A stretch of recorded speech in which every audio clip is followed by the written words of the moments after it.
I have been a hospital pharmacist for 19 years. Before that, I was an Army combat medic for 11, and I want you to understand what that means. I have seen people work under pressure, real pressure, the kind where your hands have to keep moving even when your brain is screaming at you to stop. I know what it looks like when somebody knows what they're doing, and I know what it looks like when somebody is faking it. I have never been wrong about that, not once, until I almost missed her entirely.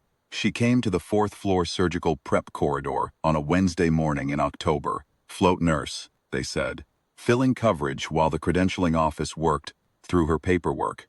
She was young, late 20s, maybe with dark scrubs and a badge that read temporary in red block letters across the bottom. She moved the way certain people move, quiet, economical, nothing wasted. I noticed that the way you notice a tuned engine idling. Then I forgot about it, because I had a medication cart to verify before the first post-op came up. The nursing supervisor that morning was a woman named Hargrove. She ran the fourth floor the way some people run small countries. Loudly, with full confidence in her own importance. I had watched her work for 6 years. She was not a bad nurse. She was an excellent administrator and a decent clinician, and those two things had fused in her mind into a single certainty. She knew exactly what everything and everyone in her corridor was worth. She found the float nurse in the break room at 7:40, reading a laminated protocol card. Hargrove looked at her the way you look at a piece of furniture you didn't order. "Float," she said. "Yes, ma'am. We're light today." "Not that light." She handed her a clipboard. "Supply rooms at the end of the hall. We're short on 4x4s, pressure dressings, flush kits. Get it inventoried and restocked, and we'll find you something real to do after rounds." She said it the way you'd say it to someone you don't expect much from. Brisk, dismissive. Already looking past her at someone more useful. Then she walked away. I was standing at the medication cart, 12 feet down the corridor. I saw the float nurse look at the clipboard. She didn't sigh. She didn't roll her eyes. She just nodded once, tucked it under her arm, and went to work. I went back to my cart and told myself it was none of my business. The first hour was uneventful. Rounds came and went. Hargrove moved her staff through their assignments with her usual brisk competence, and the float nurse stayed out of everyone's way, restocking shelves and moving quietly whenever she needed to pass somebody in the hall. I noticed her twice more and told myself both times that I was reading too much into the way she walked. The crash happened at 9:17. Colonel Aldrich, retired 64 years old 3 days post-thoracic procedure, was being moved from his room to a secondary imaging suite on a transport gurney. I was at the far end of the corridor when I heard the monitor alarm, and I turned in time to see the attending on duty, Dr. Faras, grab the side rail and call the code. They got the crash cart there in 40 seconds. I have counted it out since. 40 seconds is good. The defibrillator was charged and ready in under a minute. And Faras called, clear, and delivered the first shock, and the colonel's body arched and settled, and the monitor kept screaming. He called it again. Second shock. Nothing. In the half-second after that second shock failed, I watched Ferris's eyes. He was already reaching for the laryngoscope. His hands were moving. His eyes had gone somewhere else. That place where the protocol takes over because the brain needs a second. I have been in that place. I know what it costs to get back out of it. She was already beside the gurney. She had not run. She had simply moved the way water moves. Quick and inevitable.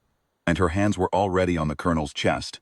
Not compressing but palpating, 2 fingers, pressing along the left lateral margin, and I watched her face, and she was somewhere I recognized. Place where the body becomes a problem to solve and everything else in the world goes quiet. Tension pneumo, she said. Not loud. Not a question. A fact being reported to whoever needed to hear it.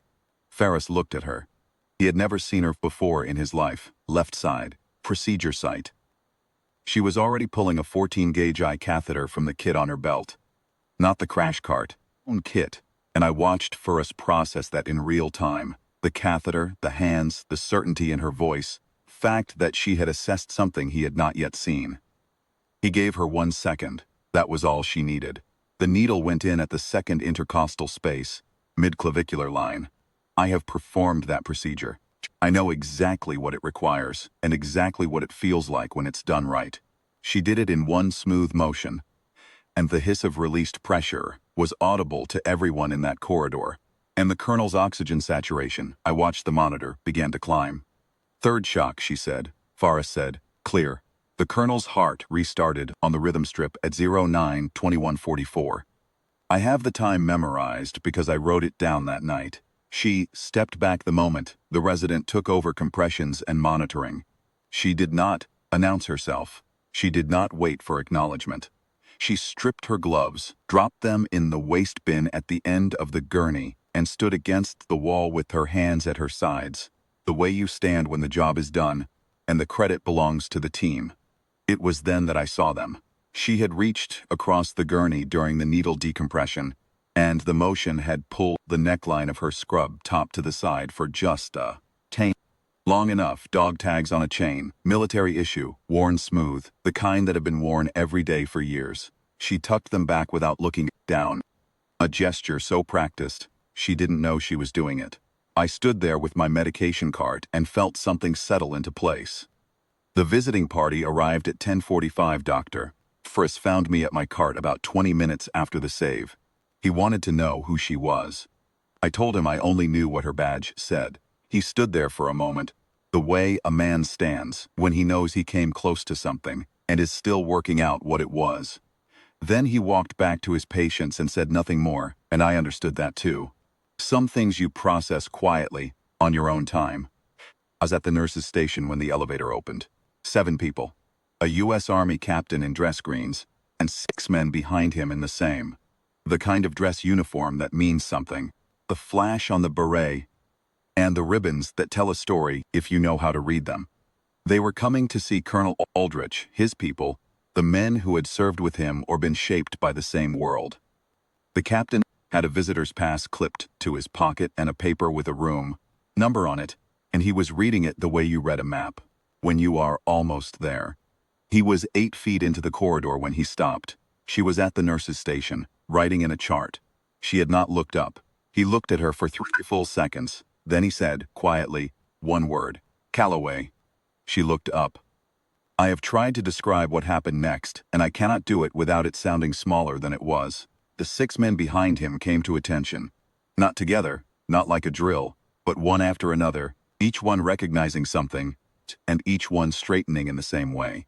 A man straightens when he is in the presence of something he honors. The captain's hand came up in a salute that was slow and deliberate and absolutely serious. She held his eyes for a moment.